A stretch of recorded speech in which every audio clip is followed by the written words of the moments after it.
Going to open the Wolcott Select Board meeting of September 4th, 2024 at 7:47 p.m.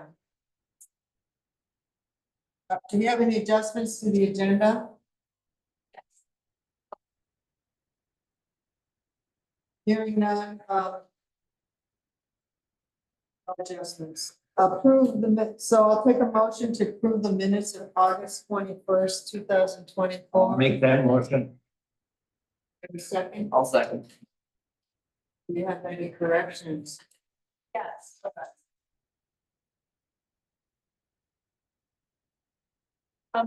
I would like to amend the minutes to reflect that the select board meeting date in the August 21st meeting minutes should have been stated that you were approving the minutes of August 7th rather than January.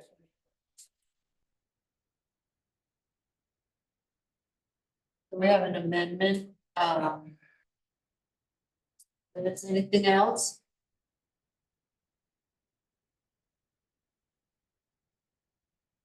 All in favor of amending the minutes of August 21st? Say aye. Aye. Opposed? So carried. Comments from the community. Do we have anyone online with comments for the community? Hearing none, correspondence.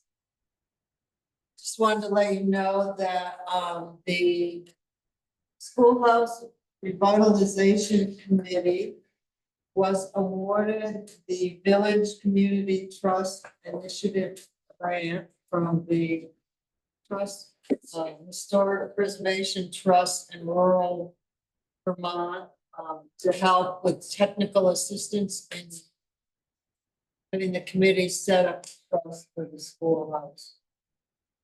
We'll be meeting for a kickoff meeting next week. So we're quite excited. There were 77 applicants to begin with. It narrowed down to 14. And then it narrowed down to 7. So they were very pleased with the project, thought it was worthy. They liked everything, how everything connects in here in this School Street Village Center. We'll move on to the analysis of brownfield cleanup alternatives for the soil cleanup on the pending Wolcott Community Forest, Katrina Mattis. I guess I'll say it's not pending anymore because I signed all the I signed all the documents, the closing's tomorrow.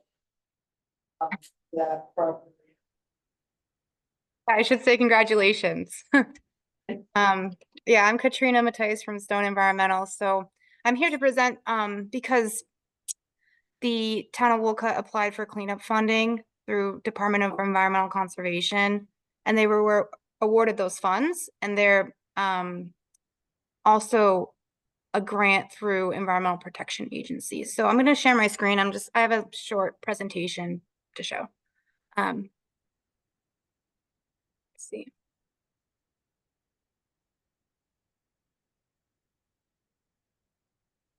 So yeah, as that was Linda that introduced me, correct? Yes. Yeah, okay. So as Linda said, I'm here to present the analysis of brownfield cleanup alternatives, and it's for the Wolcott Community Forest Project. So I had a quick agenda to go over the site background, redevelopment plan, brownfields reuse and environmental liability limitation program, which the town of Wolcott has applied for and has been accepted into, funding sources for the cleanup, a few of the alternatives that we looked at, and then the next steps is to implement a soil management plan. So I think most people in the audience are familiar with the site. I just have a little site map showing the parcels that are going to be part of the community forest, and Stone Environmental did a phase 1, 2, and a supplemental phase 2 environmental site assessment.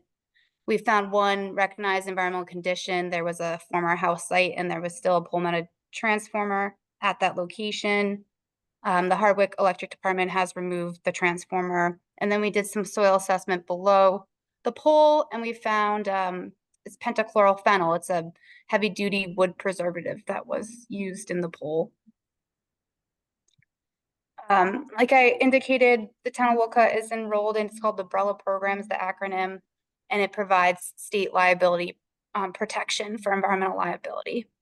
And the redevelopment is a 735-acre community forest, and then there is multi-use trail system. And I think you just had a long presentation on the wastewater system, but part of the community forest would include a forest main for the wastewater system.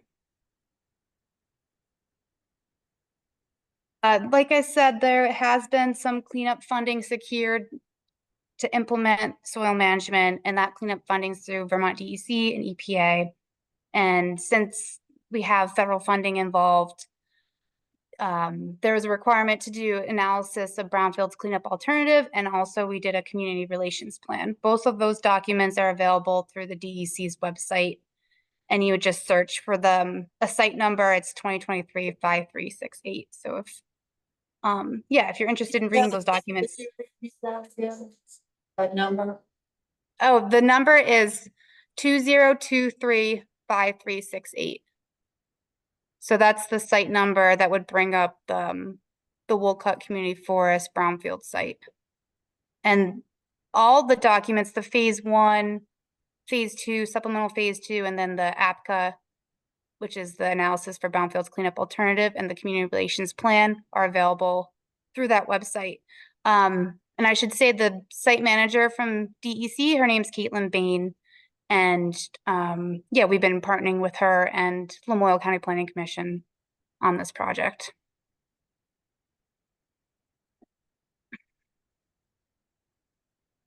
So part of the analysis, we looked at 3 different cleanup alternatives.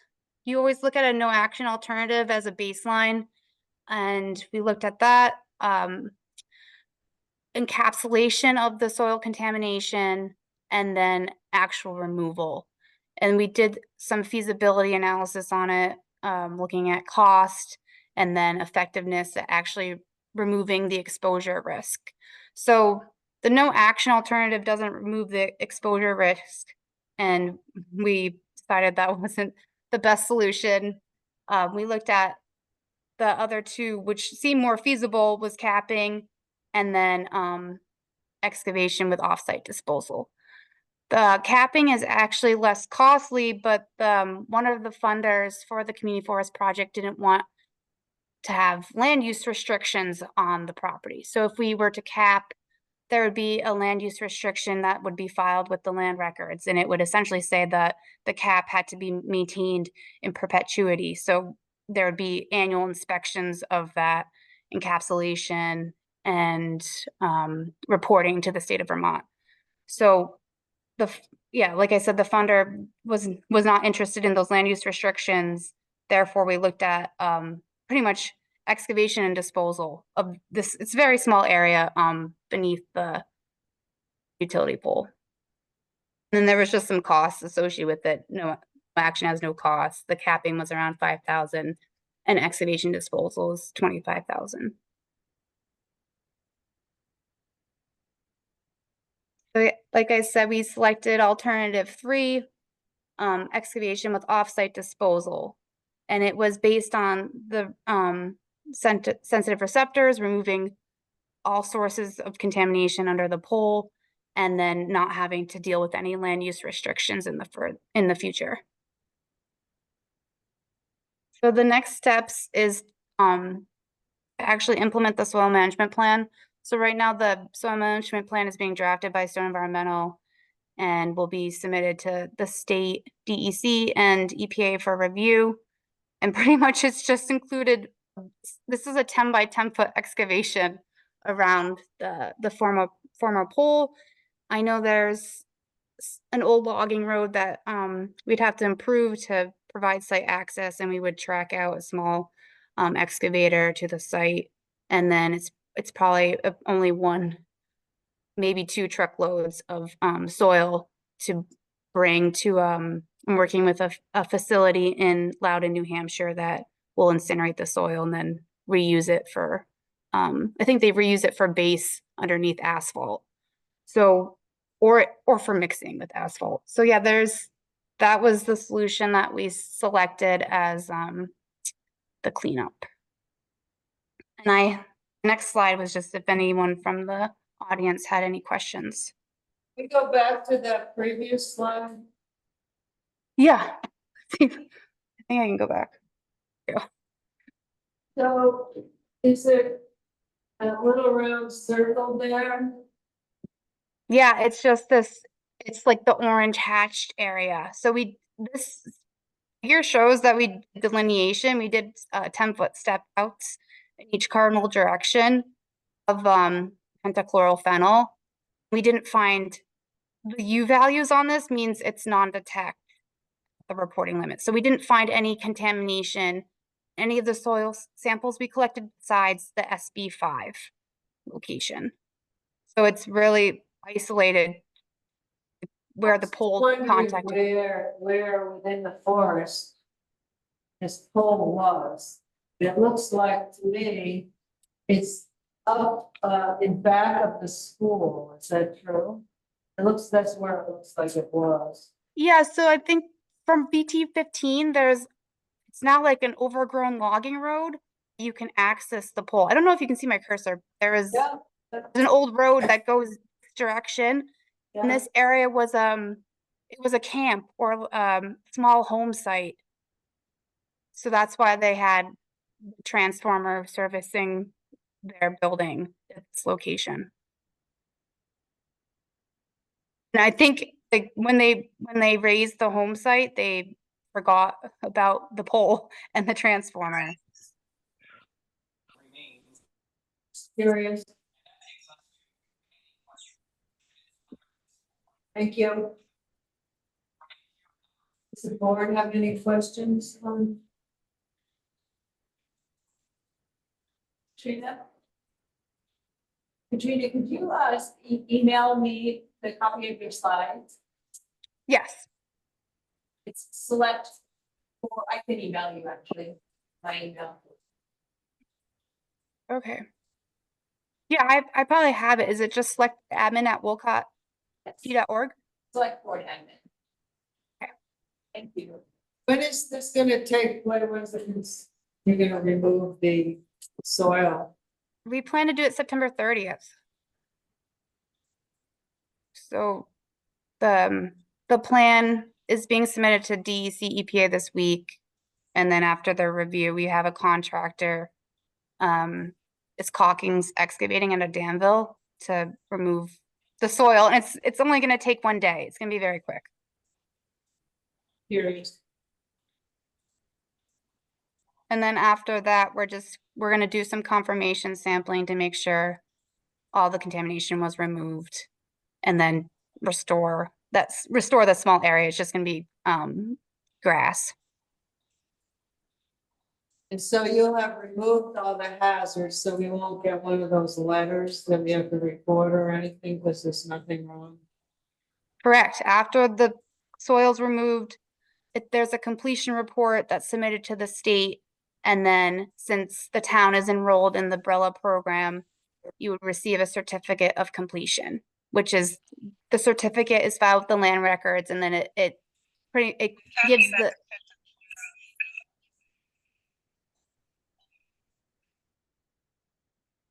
I didn't hear that question. It's just a static. Oh, it's just static. Oh, yeah. So the certificate of completion provides the liability protection, and then it can be transferred to any new owner of the property.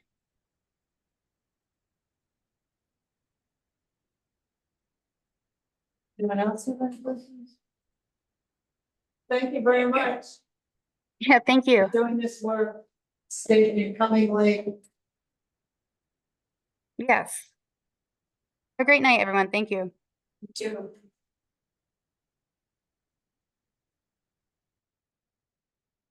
Next, the Gulf Road Bridge Board Review of SLR proposed work. Roy, you're up. Hey, everyone. Can you guys hear me okay? Yeah. All right, great.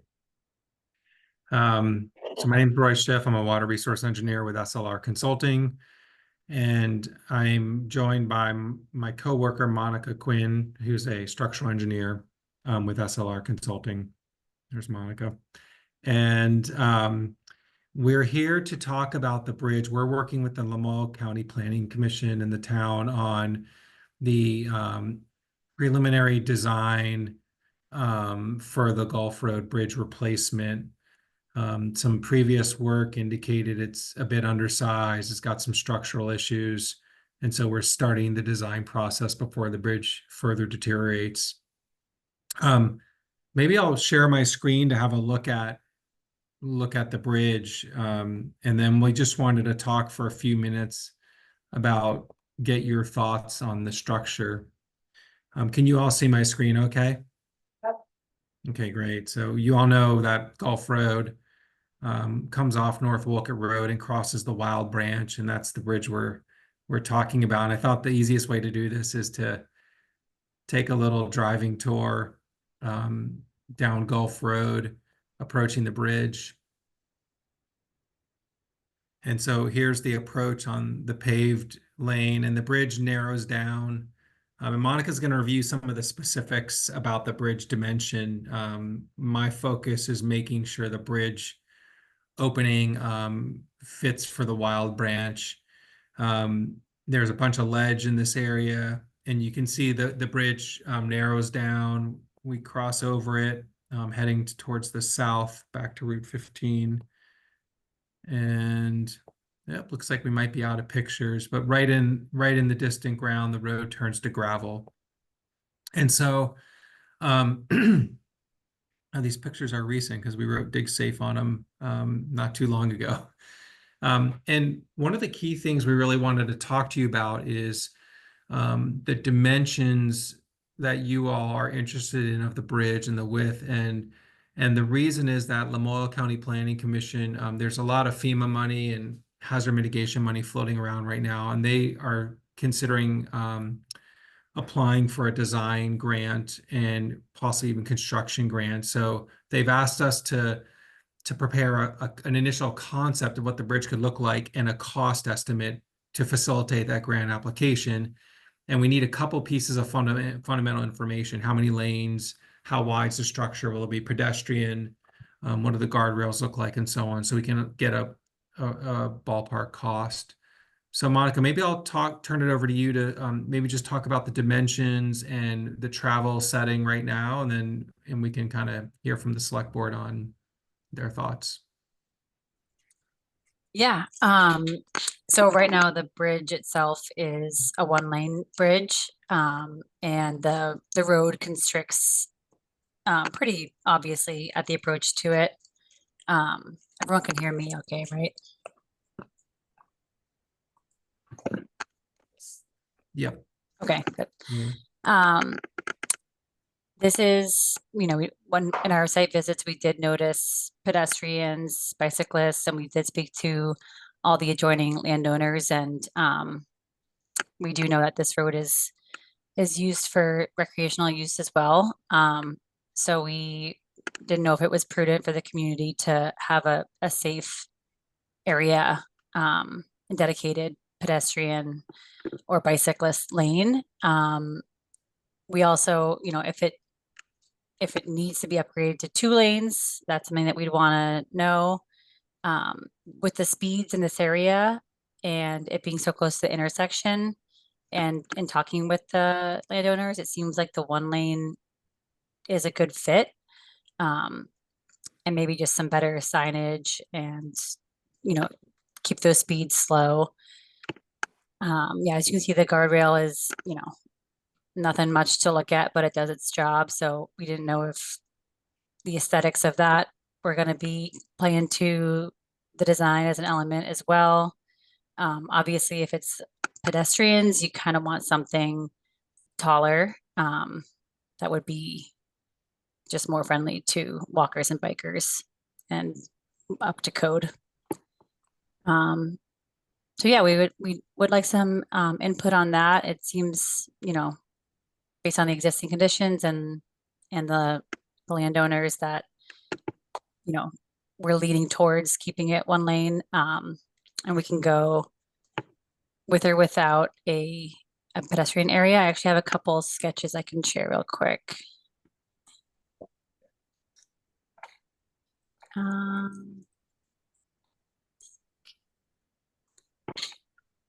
So this, We're not seeing your This- screen, Monica. At least I'm not. There it is. okay. So the bridge right now is, the traveled way is about 14.5 to 15 feet between those guardrails, and it's a 45-foot span, but it's creating a lot of scour issues, and it's just undersized for the river. So from that standpoint, we're going to be upgrading it to a 70-foot span, and hopefully, you know, making it, using one of these options for the width of it. So structurally, it'll end up being steel or concrete, and you know, the width of the travel lane is kind of standard, and there are standards for bikeways and trails as well. But if it's going to be one lane, we don't really want it mistaken for two.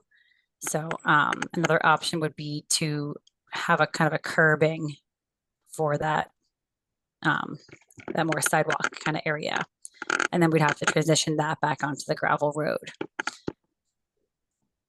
So yeah, these are sketches, and at this point, yeah, we need a little bit of input on which direction to take the design.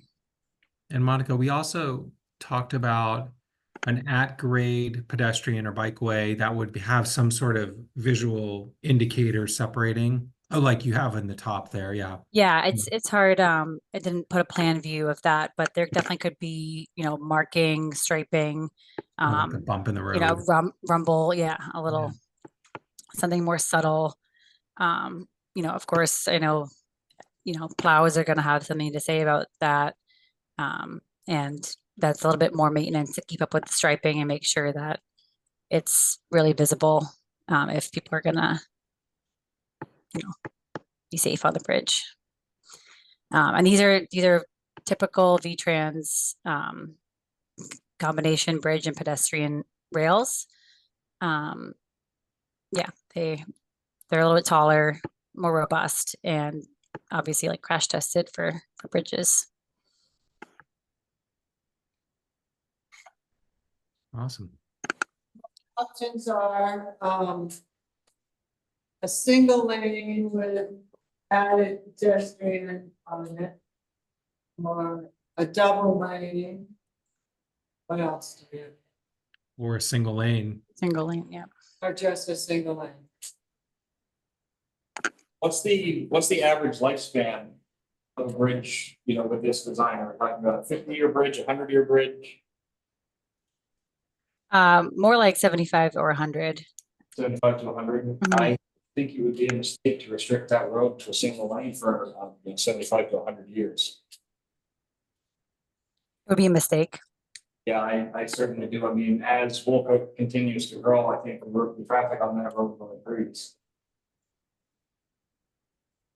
Currently, the single lane is a good fit, but I just 100 years from now, what's this town gonna look like? And yeah, as Roy showed in the drive-through view, it is really close to, or fairly close to the intersection with North Wolcott Road. Enough, you know, far enough that two lanes can form before the intersection happens, but cars are slowing anyways. And you know, I'm sure most people are familiar with the road. It's, you know, just it's kind of uses a cut through road a lot for the gravel pit. And those businesses. So I don't know if that's playing into the use for two lanes at all. I think the two lanes as a way to help with the pedestrians trying to cross it too. Yeah, there's I travel it every morning. There's probably 6 people that walk it every day. You know, I think that with the traffic flows the way that they are currently, if we did a dual lane bridge, that would be more than enough room for the occasional pedestrian traffic on a gravel road. And that kind of upgrade, we'd want to make sure that 2 cars and a pedestrian would be able to be safely on the bridge, because you don't want, people on there and 2 cars knowing the road, driving it every day, going for it, and it being a little tight. So that you are talking about a pretty significant increase in width at that point from what is existing. What if we didn't include, a pedestrian safe? Is there a typical design that doesn't include a pedestrian safe? It's just a standard 2-lane bridge? Yeah, I just worry about the safety of pedestrians at that point.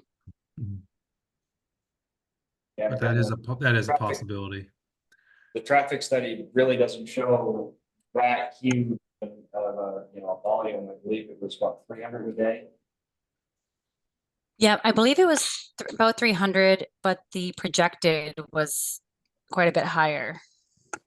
I don't know exactly what that's based off. So what was higher? The projected average daily traffic.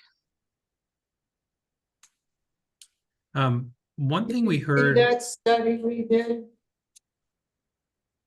yeah, we could use that study for sure. Yeah, I have that at home.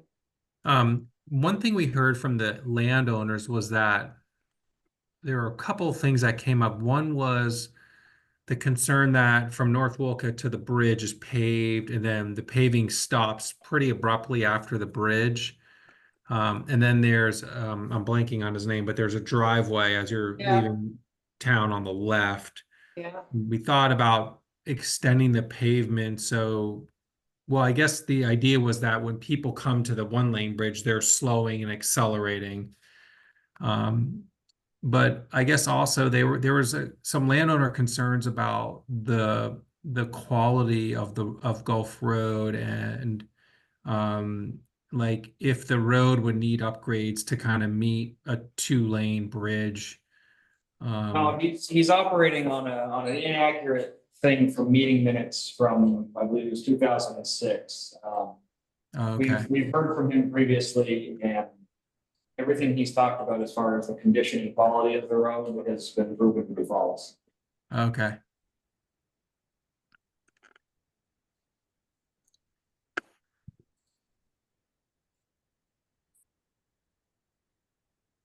So it seems like you all are leaning towards a 2-lane bridge. Monica, in terms of the structural loading, another key piece, is there any questions, like do we need to be able to handle like 2 trucks going both ways? Does that change the load requirements, or? Yeah, so these sections are drawn with 1 lane of HL 93, a typical tandem truck. So yeah, if you go up to 2 lanes, the AASHTO would have you put 2 trucks on it and 2-lane loads. So we might have a deeper bridge then. We don't have, we're not going to be like arching this bridge over the river, and we still want a lot of opening for the debris and the flood Yeah. events that are happening. So those elements tie together with how deep your bridge is and how much loading it can take and how much you're cutting off that hydraulic opening. Yeah, that's actually exactly my thought was, I guess we'd have to change these schematics and look at the bridge vertical opening and make sure we're passing the design flood and some space for debris that we know comes down the Wild Branch. I'm just 1/5 of an opinion here, but I just don't think that it would be wise to restrict that road to a single lane. Mhm.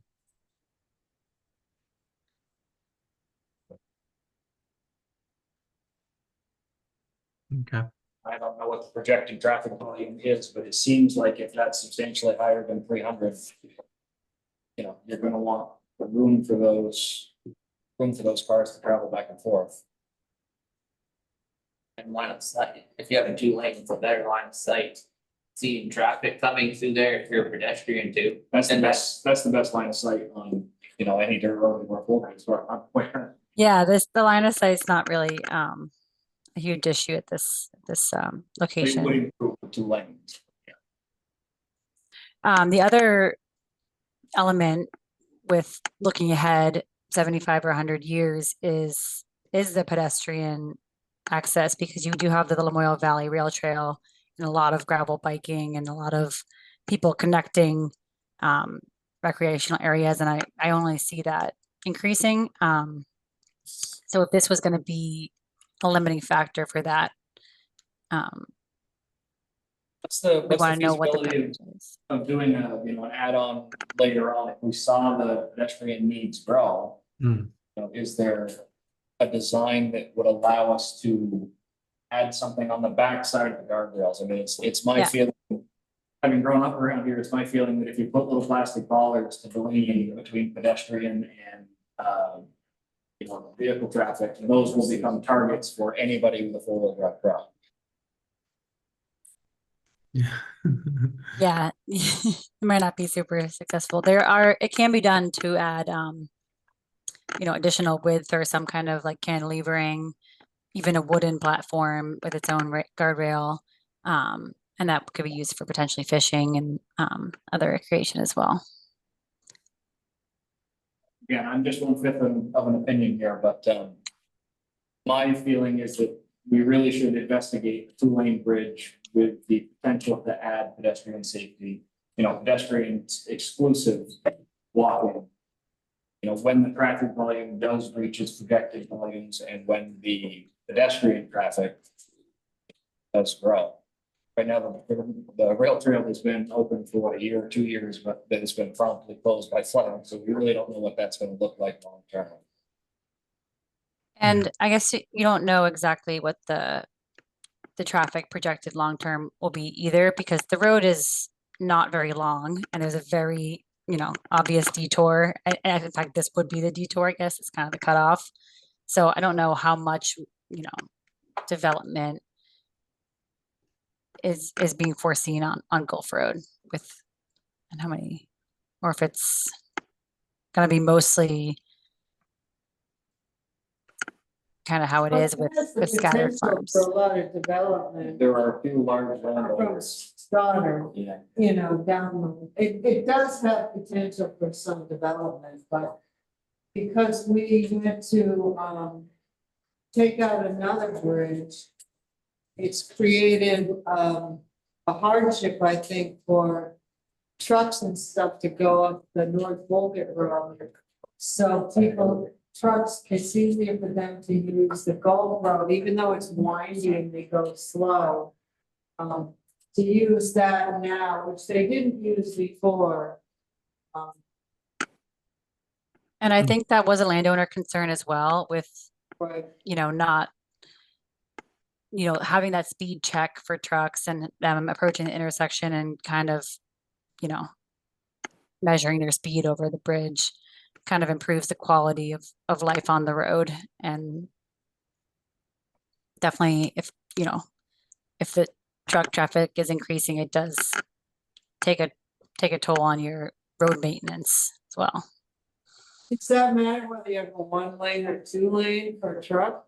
I mean, it doesn't matter. If the speeds are higher and there's heavier traffic. Yeah, the speeds that were measured were around 41, 42 miles an hour and 35. I mean. Yeah, breaking the we have laws. all that, we studied it for the landowner. And yeah, if you're going really too fast, once you get beyond there, the ditches will get you first. he's 150 yards from the road. Yeah. What about, this is really helpful. So it seems like we're leaning towards 2 lane bridge, no pedestrian accommodation for now, but the potential to expand. And then what about the guide rails? Is it we were wondering for this rural setting, it's pretty scenic in here to try to do some sort of timber guide rail, or I guess I'm not exactly sure what's allowed. But is that something we should look into?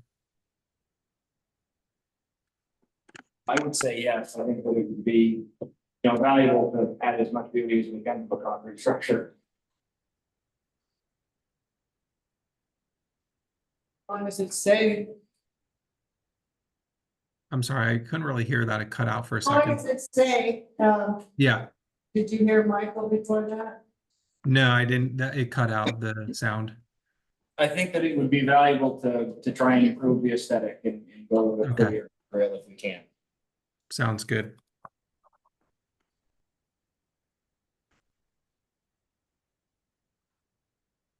So how does the rest of the board feel?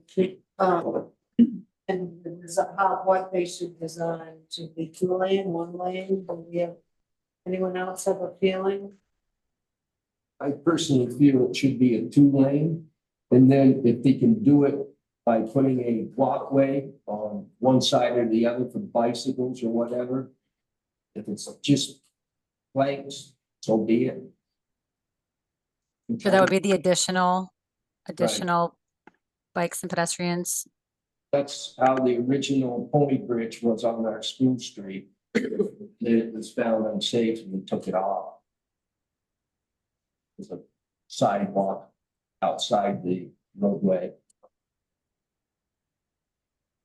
Monica, I'm just going to throw this out there because it's come up in other communities. If this bridge starts to get heavy, what do you think about a truss structure to keep the beam from getting deeper rather than a straight beam structure? And then if you think that's a potential option structurally, then I'd like to hear the select board's opinion of having a metal structure kind of over the road, to try to make sure we have enough, and we would have to, we'd figure all this out, but I just want to get their opinion, just to make sure we have the clearance under the bridge, because it's not a huge clearance, and we know that the bridge has been filled up in the past few years a couple times with debris and the road overtops, and I'd love to try to reduce that as much as possible.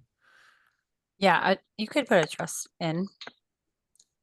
Mhm. I don't know if that would cause, we'd have to look at it hydraulically too. If it's gonna overtop, you don't want that debris getting caught Yeah. on the truss. Because there's really no way for it to pass then. But it's definitely an option structurally for the span. Okay. Does the select board have an opinion about a truss, which is the metal structure bridges that you see on top of the sides of the road to sort of pull up the bottom of the beams? They can become a little thinner then. Yeah, it would be an over truss, so it would be elevated, not under the bridge. Yeah, I would be open to that. It would be like the one that's on the Fort Road. State Road. Okay. I guess the other element, oh, sorry, go ahead.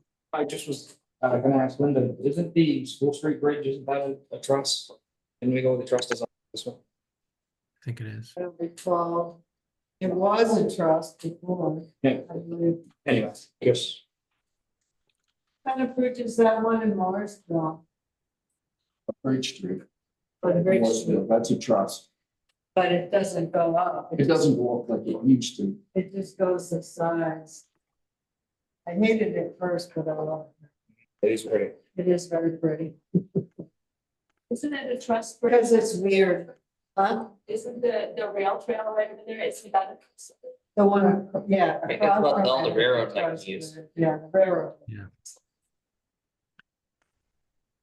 Yeah, I'd be open to the idea. Okay.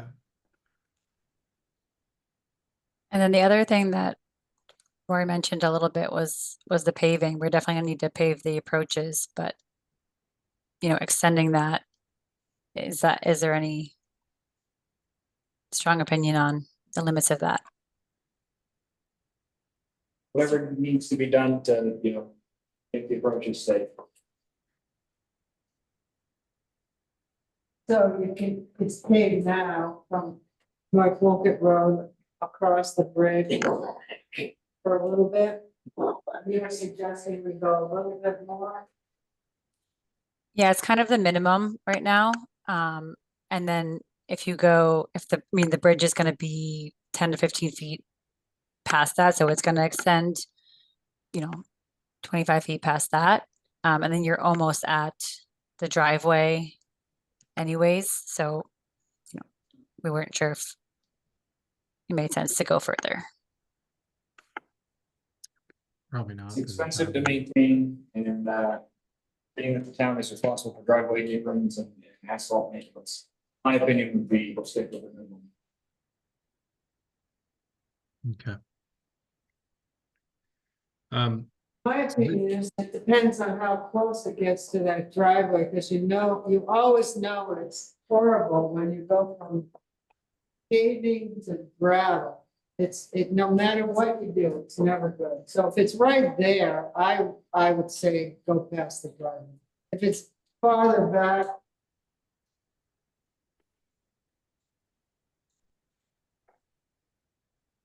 My opinion, someone else might have one. okay, cut out, but I think we got it. So I guess my last question was, this gives us a really good initial idea to look at some alternatives and like come up with an initial budget for the grant. Do you all want to see like sketches of alternatives of these factors? Like we could show you the 2-lane with a beam, a 2-lane truss, a 2-lane with a sidewalk, and a 1-lane with a sidewalk, or are you really set on this? And do you want to see part of the alternatives analysis, like the different costs and think about the maintenance a little bit and so on, or is this decision pretty firm? Because that will help guide our work a little bit. Well, I'd be interested in the cost if we couldn't find grants for it. And maintenance Okay. personally. I don't know. Yeah, I would agree. Okay, so I think we have a good vision of the larger bridge we'll use for the grant, but when we come back with some alternatives, we'll come back with a bunch of different options that will consider the structural, the traffic, and the hydraulic opening, and try to put some cost numbers on those for the alternatives analysis. Great. Are there any other questions for us?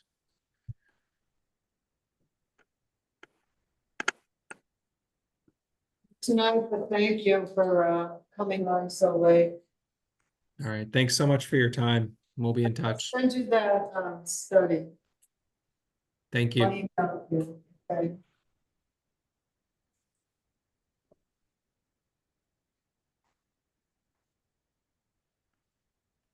Thanks, everyone.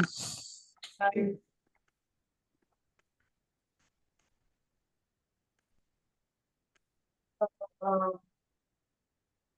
Got an email here for the project managers report.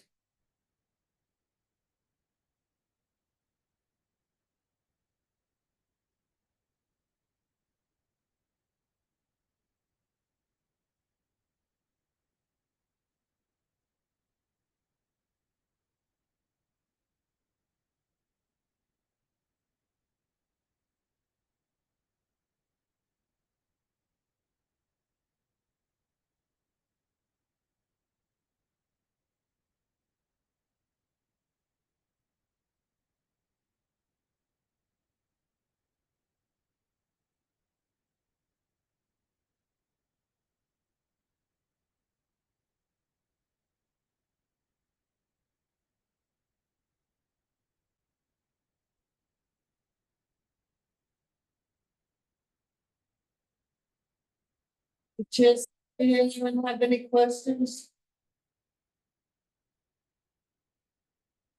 And why don't we move on to the select board administrative assistant report?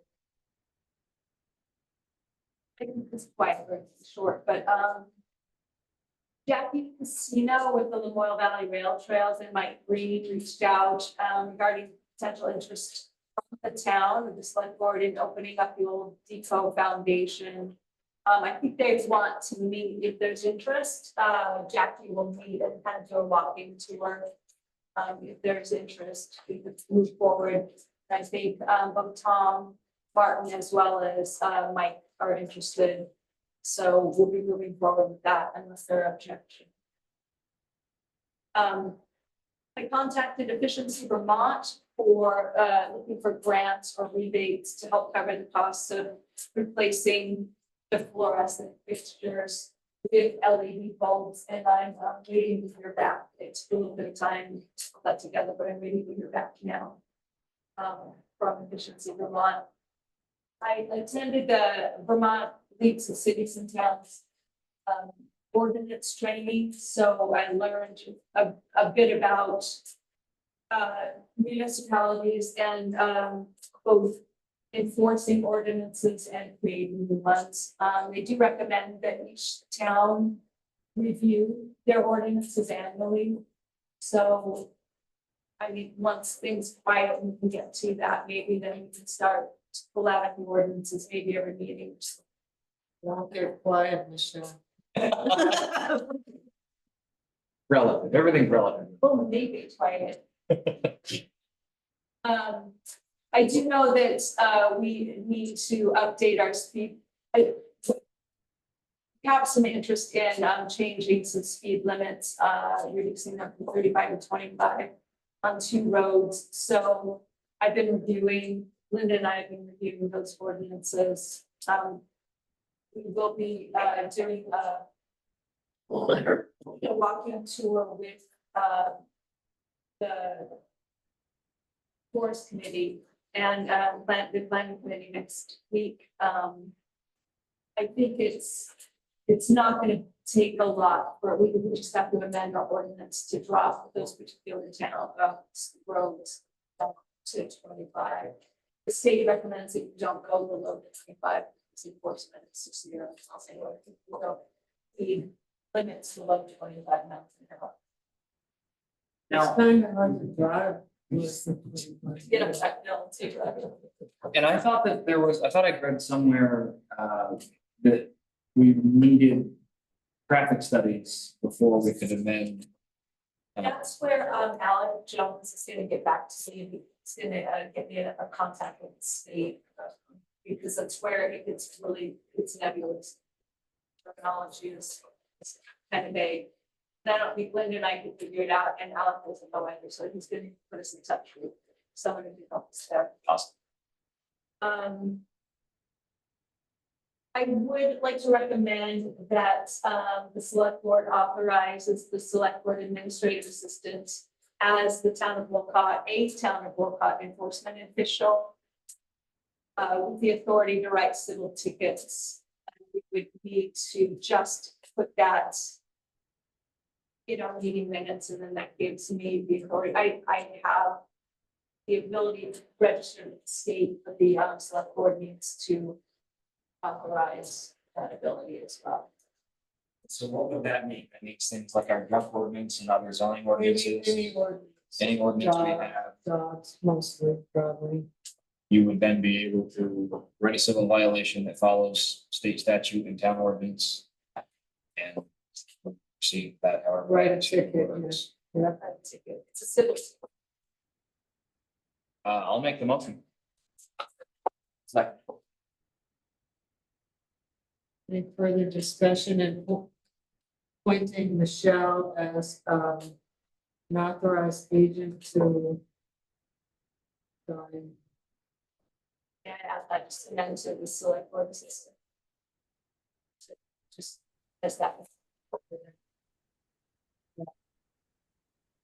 So my question is, if Dean comes in with a complaint and it's been proven, then that allows her to then sign papers to enforce that ordinance.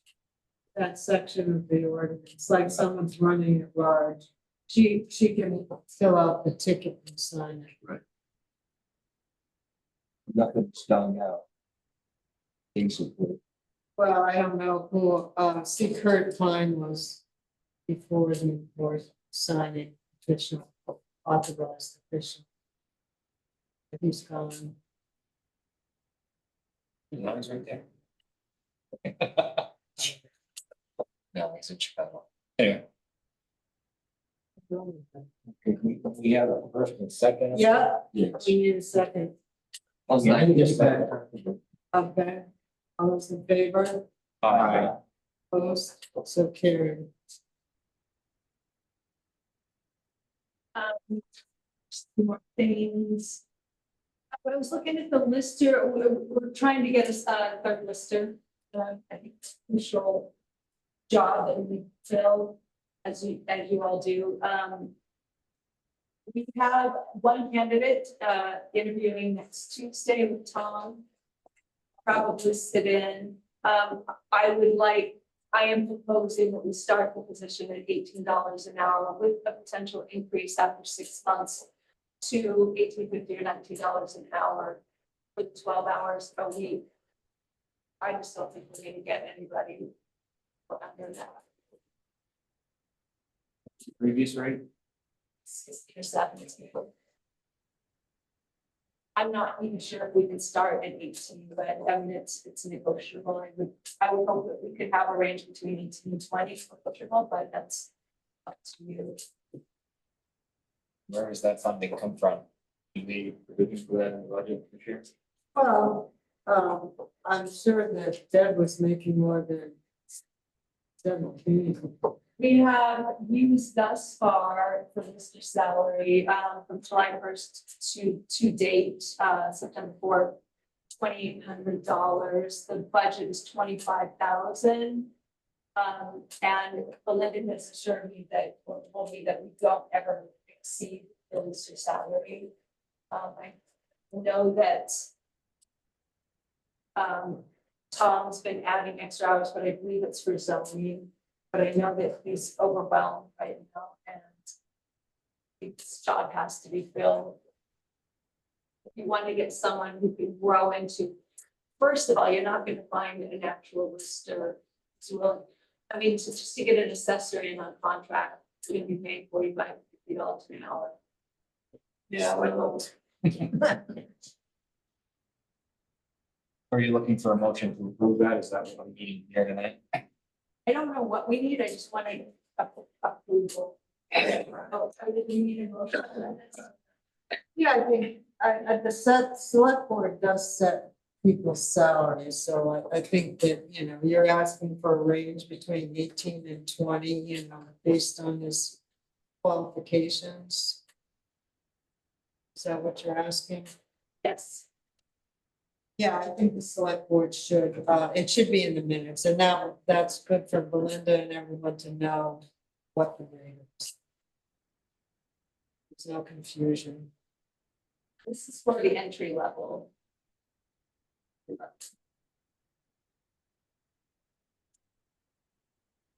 that case, I'll make the motion. I'll second. What's the motion? The motion is authorizing her to search for somebody to fill the lister's position for $18 an hour.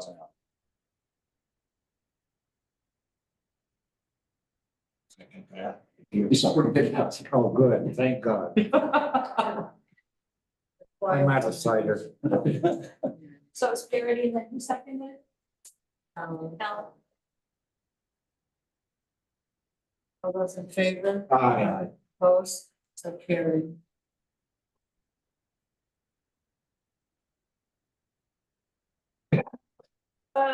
So roads. I took the FEMA intro training basically up in Lindenville and it's really informative. I have been getting out, I think I've been working daily on creating the database. So I went out with Dylan and we did about a 4-hour tour of the FEMA 24 damage. Some of it has been completed, but we went out and measured all of the sites and took photos. So now I have the GPS points and the measurements. And I can start to pull that, or can finish the database, that FEMA requires for all of the locations.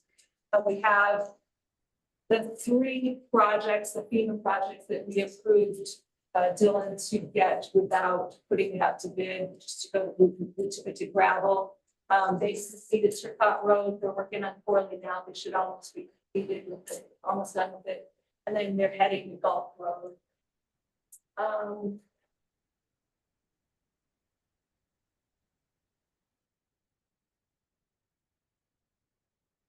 Bob is nearly complete with the road inventory sign. We do, obtained a $9,500 grant for that, so. Once he completes the inventory, we're gonna sit down and prioritize it, and then we'll start purchasing those signs. I did purchase today, yesterday, today's been a long day. Michael suggested that possibly we get a post saver for the 9/11 sign, so I was able to get a gas powered battery pack saver for $400 roughly. I didn't ask anybody first, and I apologize. I don't know what budget it's coming. When I spoke with Dylan, he said he was gonna come out of the highway budget. Okay, great, Great idea about him as well. great.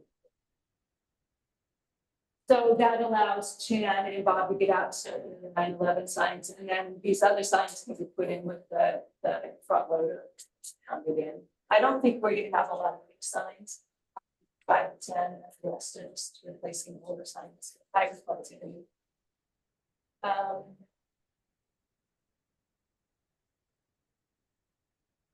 The request, the grant and aid project has been awarded, for Gila Pond Run has been awarded to Kingdom Timber. I sent them scope of work, and he hopes to have the project completed by the 20th of September. It does need to be completed absolutely by 9:30.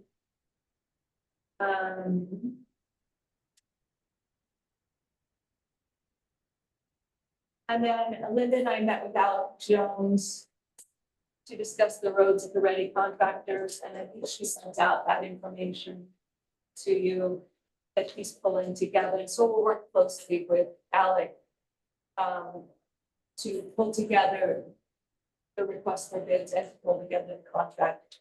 I did also send out the contract. And I'd like to start sending out to contractors once they've been awarded, but also send it out in the request for bids, just so people understand, have a good understanding of what they're signing on for. And that includes additional information that we require, I think, as far as workers' comp, and we have the full care workers' comp, or provide other information so that then we're not taxed for workers' comp. And so I sent that out to everyone, and I think I got a little bit of feedback. It's not fully complete yet. There's a lot of information I need to fill in. But I just wanted to know if I'm looking in the right direction. I don't think we've had a contract in the past. I have no question. Sure. About the contractor's performance.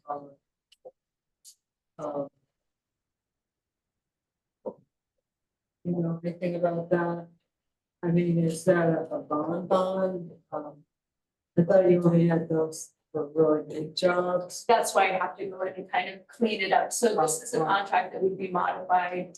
And maybe I'll have two, one for the FEMA type of project, like the really larger work. And then this was one that I obtained from Vermont League of Cities and Towns.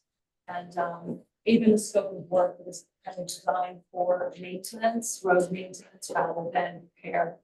So it does need to be modified. But before I put a lot of time into it, just wanted to make sure the board is amenable to sending out a contract. And I think there's state regulations on, if there's state and federal funding, we have to require a bond, but if it's just local funding, it's up to our purchasing policy, and I'm not sure where we went in on bonding, but I know a lot of the smaller contractors around us don't carry bond insurance. I always thought it had to do with the amount Yes. of the project. Like I have them on when we did the Brook Road, which was, you know, $500,000, but not a little job.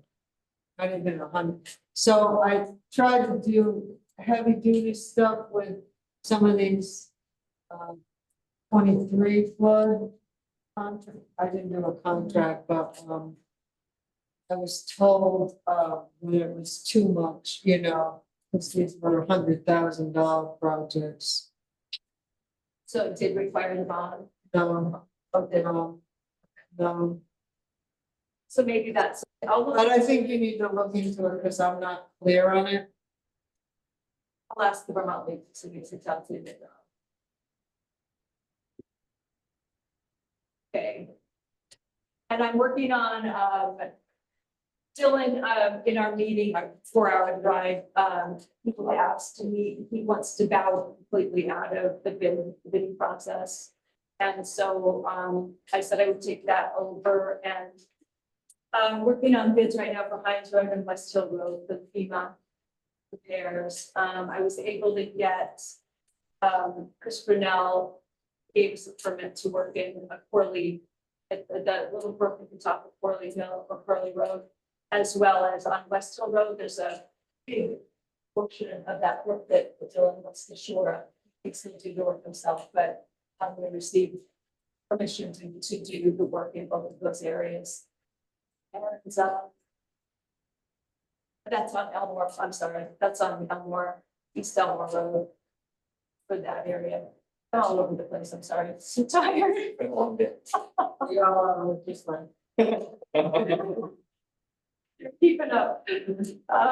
Anyway, so I'm working on the request, and once I get Dylan's approval on Monday, I will put up to bid the work for Hines Road and West Hill Road.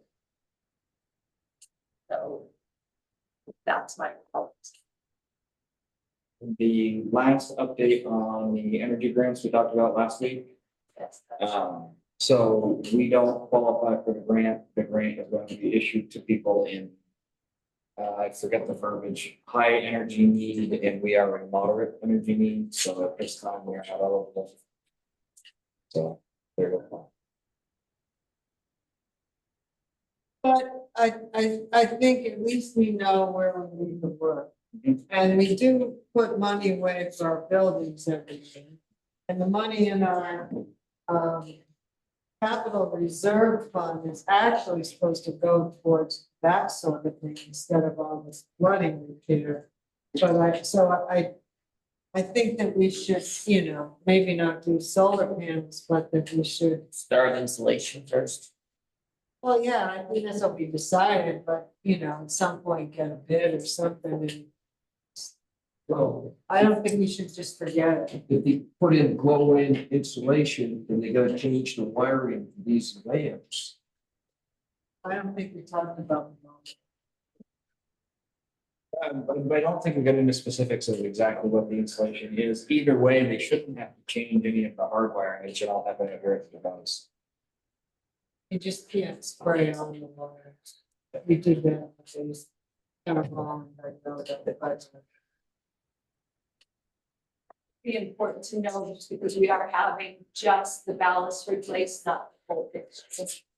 That's why I was wondering, better to change these lamps first, then.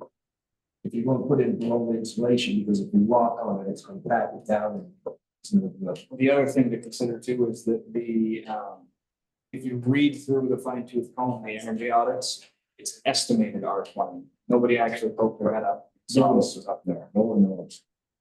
So I think that before we go a whole lot deeper in that, maybe I will take a moment and see if somebody will let me in here on Saturday, and I'll poke my head up and see what we've got.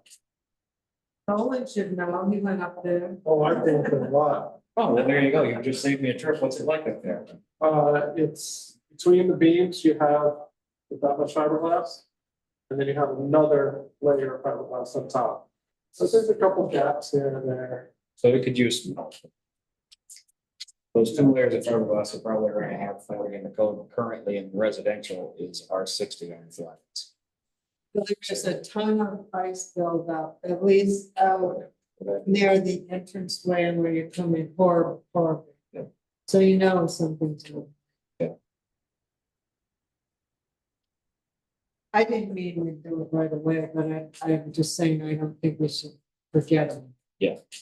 I'd like to know more about, after the meeting, I'd like to know more about what we did in all the insulation. It was very there. Well, in the basement, the spray foam, It's and, 3 inches spray. and they sprayed on all the electrical lines down there. The electrician claims that violates code. There was more than the electrician. Thought it was more like a farm. You need to talk to Belinda, because I think her brother did it.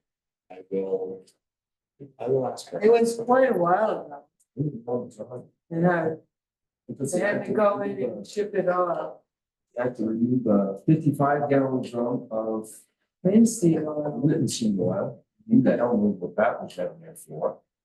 Furniture. Yeah, And there was tons of old fiberglass insulation that was laying around on the floor down there. Yeah, a lot of stuff we removed, but the biggest thing was, I don't know why they sprayed over that, but why they. I'm not aware of a code anywhere that claims that you can't spray over wire. We do We it. do it in the house and stuff. So we do it every day.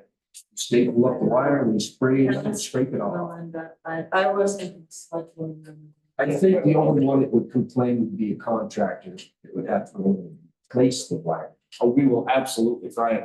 That's different than violating statute. I don't think there's any statute. Okay. Anything else? Thank you, everyone, for a very late night. I hope to see you at the barbecue. I will make the motion that we adjourn this meeting. And you will not get roasted. So we're closing at 8:54. And what were these for?